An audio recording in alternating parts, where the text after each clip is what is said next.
वृंदा, मंगला आणि सुधा अशा आम्ही चौघीजणी पंढरपूर, तुळजापूर, अक्कलकोट आणि गाणगापूर अशा गेलो होतो. तर संध्याकाळी पंढरपूरला पोचायला आम्हाला 5-5:30 झाले आणि 6 वाजता हे मुखदर्शन चालू असतं, पण पाददर्शन बंद होतं. तर मला अगदी इतक्या लांबून गेलं होतं, लहानपणापासून अतिशय ओढ होती की मला पाददर्शन घ्यायचंच होतं देवाचं. तर ह्या दोघी लाईन लावायला पुढे गेल्या, मंगला आणि वृंदा. आणि मग काय झालं, मी आणि सुद्धा तिथे उभे होतो. तर आम्ही चपला घालूनच आत चाललो होतो की घाई होती ना इतकी. तर एक माणूस आला, त्यांनी आमच्या चपला घेतल्या आणि त्यांनी मला सांगितलं की तू जा आणि तुळशीची पूजा कर, तुला तुळशी पूजा मिळेल. आणि त्यावेळेला मला काहीही सुचलं नाही की तुळशी पूजा ही काय असते हेही त्याला मी विचारलं नाही. आणि अक्षरशः मी ओढल्यासारखी, त्यांचं ऑफिस फर्स्ट फ्लोअरला आहे, तिथे पोचले आणि नंतर पैसेही भरले तुळशी पूजेचे. आणि तोपर्यंत सुधाला मला कुठे आहे मी कळलं नाही, ती निघून गेली पुढे. आणि मला तो माणूस तुळशी पूजेला घेऊन गेला. तिथे विष्णू सहस्त्रनाम म्हणून 1000 तुळशींची मी पूजा केली.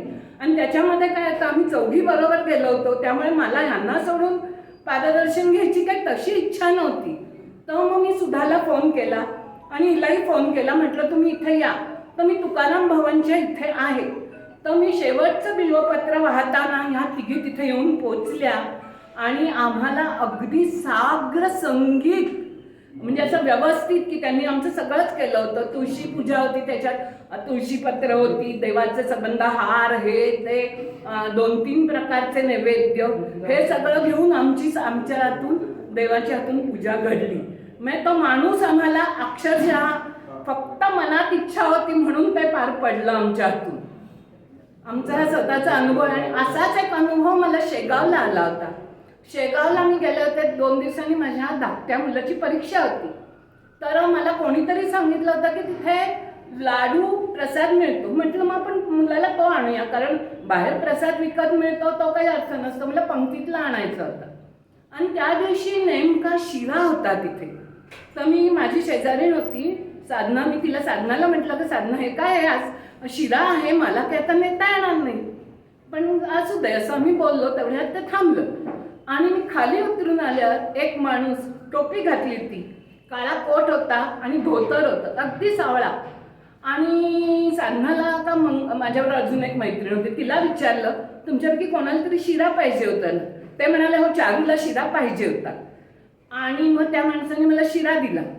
आणि त्यावेळेला मी म्हटलं नाही हो महाराज, त्या माणसाने म्हटलं की नाही बाबा, तुम्ही घेऊन आलात तो शिरा, मला कसं देताय, मी कसा घेऊ. मी म्हटलं थोडं. नाही म्हणे, मला 24 तास तिथे आतमध्ये प्रवेश असतो.